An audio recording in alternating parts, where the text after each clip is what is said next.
Spain کا اور دنیا کا کم عمر کھلاڑی اور مشہور کھلاڑی لامین یمان نے ایک انٹرویو میں کہا کہ مجھے اپنے بھائی اور اپنے دوستوں کو خوش اور اپنی ماں کو آزادانہ زندگی یا اپنی مرضی کی زندگی جیتا دیکھ خوشی ہوتی ہے۔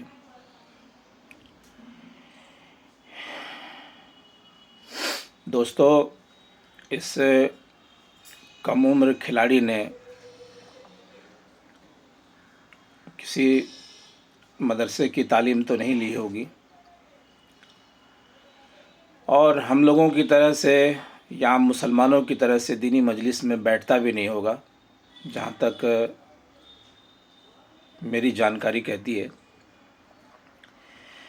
لیکن اس نے جو راز حیات سمجھایا نا، وہ انسان کو اندر سے توڑ دینے کے لیے کافی ہے۔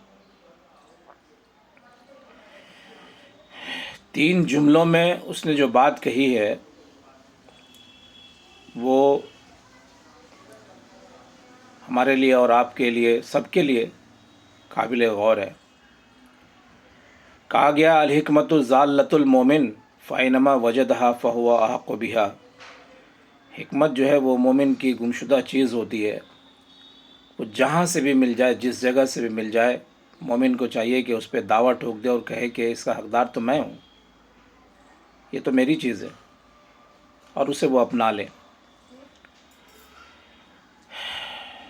جب تک اپنے لوگ خوش نہیں ہوں گے، دوست احباب خوش نہیں ہوں گے، تو دنیا میں پھر خوشی کا کوئی مطلب نہیں رہ جاتا۔ آپ اس فٹ بالر کی سوچ دیکھیں کہ وہ اپنے دوستوں کی خوشی میں، اپنے بھائی کی خوشی میں، اپنی والدہ کی خوشی میں اپنی خوشی دیکھ رہا ہے۔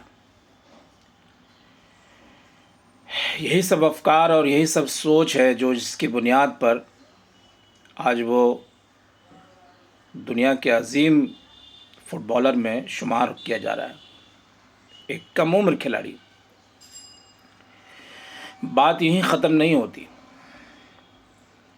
اس نے جو اپنی والدہ کے تعلق سے جو بات کہی ہے نا، وہ اصل میں بہت ہی زیادہ دل کو چبھنے والی بات ہے اور اپنا جائزہ لینے کی بات ہے۔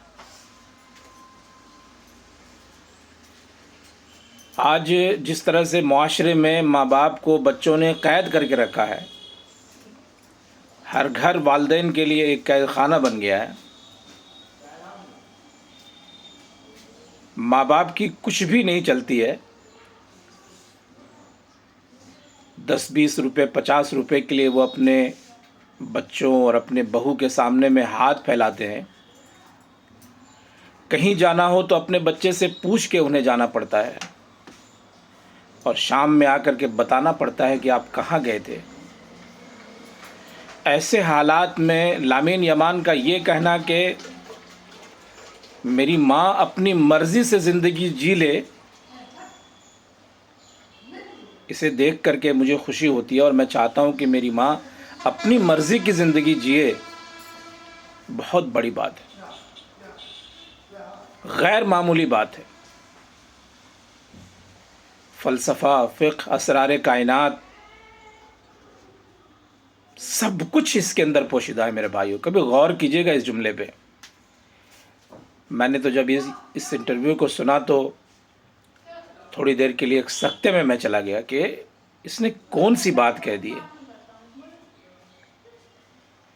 آج معاشرے میں جو والدین کی اور ماں باپ کی جو حالت ہے نا، وہ کسی سے پوشیدہ نہیں، کسی کو بتانے کی ضرورت نہیں ہے۔ اس لیے ہمیں تھوڑا سا اپنے بارے میں احتساب کرنا چاہیے کہ ہم نے اپنے گھر میں اپنے والدین کا مقام کیا طے کیا ہے۔ کیا وہ گھر کے اندر سربراہ ہے، گھر کے اندر مالک ہیں، یا وہ ایک ملازم ہے، ایک نوکر ہے، ایک بھکاری ہے، ایک مجبور ترین انسان ہے جو اپنے غم کو کہیں ظاہر بھی نہیں کر سکتے. وہ سوچتے ہیں کہ اگر میں نے اپنے گھر کی کوئی بات کہیں بتا دی تو میرے بال بچے کی عزت چلی جائے گی، اس لیے اگر ان سے پوچھو بھی تو وہ نہیں بتاتے، جھوٹ بول جاتے ہیں، چھپا لیتے ہیں اپنے درد کو اور اس کا اظہار نہیں کرتے.